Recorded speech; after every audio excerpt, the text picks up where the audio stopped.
Imagine someone, just like bursting onto the scene, and they're like, "Hey, I found it. I found the truth." That's kind of the vibe we're tapping into. I know. Yeah. We're going to do a deep dive into this ancient Tamil poem called Hymn 13. And it's all about this search for truth and, like, the right path in life. We've got a translation and explanation to help us unpack it all. Cool.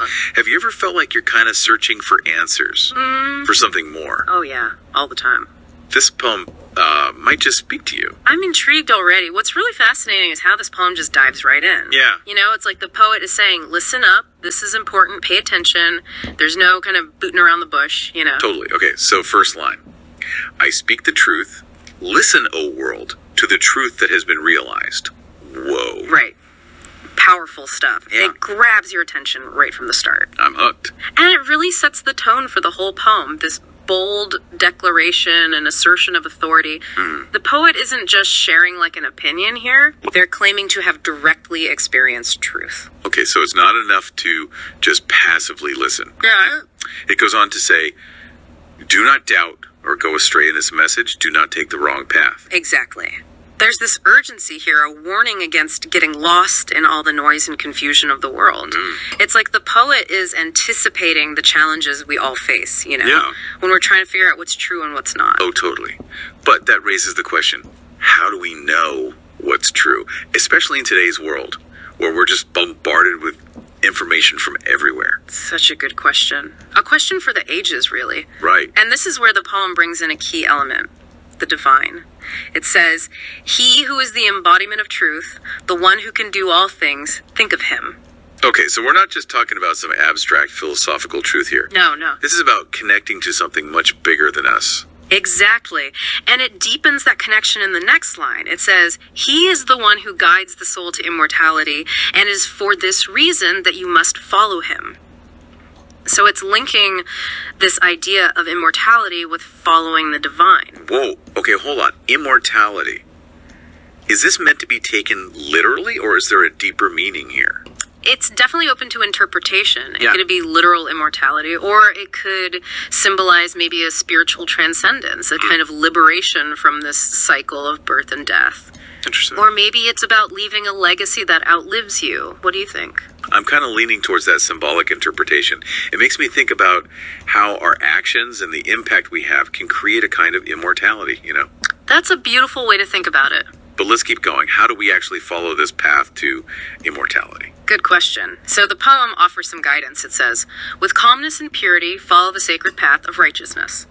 And here it introduces the concept of Sanmargam. Yeah. It's a term often found in spiritual traditions, and it refers to a path of truth, virtue, and liberation. Sanmargam.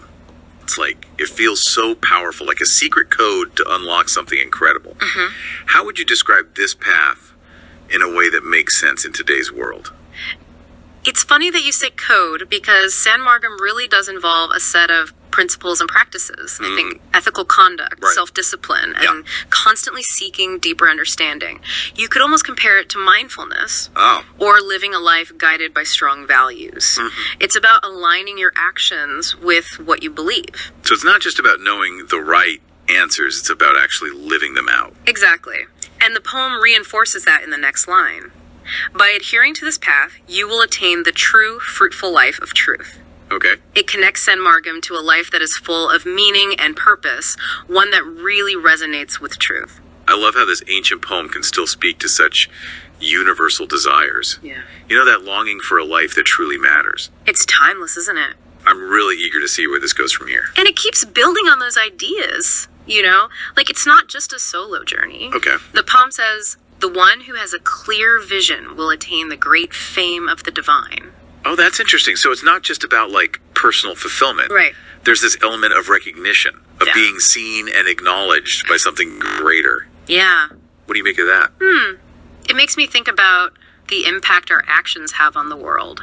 Oh. Maybe divine recognition is about contributing to something bigger than ourselves, leaving a positive mark on the world. That's a fascinating idea. It really is. And then we get to the last line of the poem. Yeah. This is the moment when the treasure of compassion is arriving. Oh. It ends on such a powerful note. filled with like urgency and hope. Yeah. That image of the treasure of compassion arriving really hit me hard. It is a beautiful image. Yeah. It speaks to this potential for transformation that's always there, even when things are tough. Yeah. But what exactly is this treasure of compassion? Is it a metaphor or something more literal? That's a good question. I'm curious to hear your thoughts on this. It's definitely open to interpretation, as with much of this poem.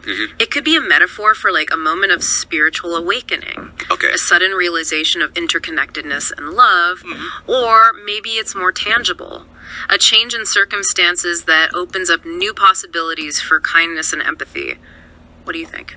You know, I've always liked the idea that compassion is something we cultivate, something we work on, we practice. Right. So for me, the treasure of compassion arriving feels like a call to action. It's like the poem is saying, wake up, the chance to make a difference is right here, right now. I love that interpretation. It emphasizes that we have a choice. Right. Our ability to choose compassion in each moment.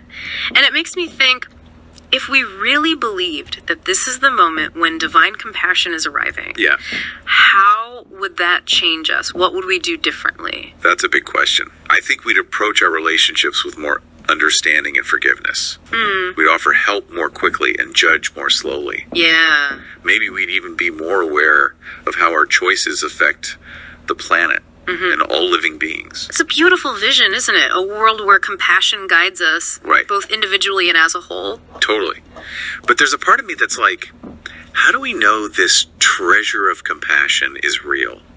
What if it's just wishful thinking? Yeah. I mean, the world can be pretty rough sometimes. You're not wrong. It's not always easy to see compassion in action. Right. But I think we got to be careful not to confuse the absence of evidence with evidence of absence. Just because we don't always see it doesn't mean it's not there. Maybe it's just about looking in the right places, noticing those little ways it shows up in our lives. That makes sense. And even if we can't, like, definitively prove that this divine compassion exists, we can definitely see the impact of human compassion everywhere. All those acts of kindness, big and small, that make the world a better place. Absolutely. Maybe that's the real treasure. The capacity for compassion that's inside each of us. I think you're right. Maybe the poem is inviting us to tap into that inner well of compassion, to grow it and share it with the world. It's like a reminder that we're not alone in this. There's this force of love and kindness that connects us all, even when we feel lost or alone. This conversation has really helped me see all the different layers of meaning in this poem. Yeah. It's not just about finding truth. It's about living it, embodying it, and sharing it with others. It's about recognizing the power of compassion and letting it change us and the world around us. And it's a reminder that it's okay to not be perfect. It's about progress, trying to live in line with our values even when we mess up. Right. The poem seems to be saying, don't be afraid to doubt, to question, to keep learning. The path unfolds as you walk it. I love that. It's a message of hope and encouragement, a reminder that we're all in this together, and that even little acts of kindness can ripple out and make a more compassionate and loving world. Yeah. What do you think? Does that resonate with you? What does the path unfolds as you walk it mean to you? You know, it really does. It makes me think that life is all about learning and growing. We don't have all the answers right away. Yeah. We have to be open to new experiences, new ways of seeing things, and let ourselves be changed by the journey itself.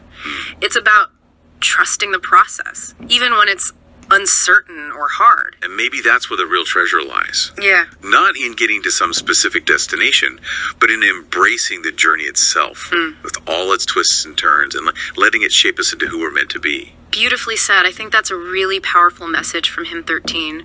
It's not just about seeking truth.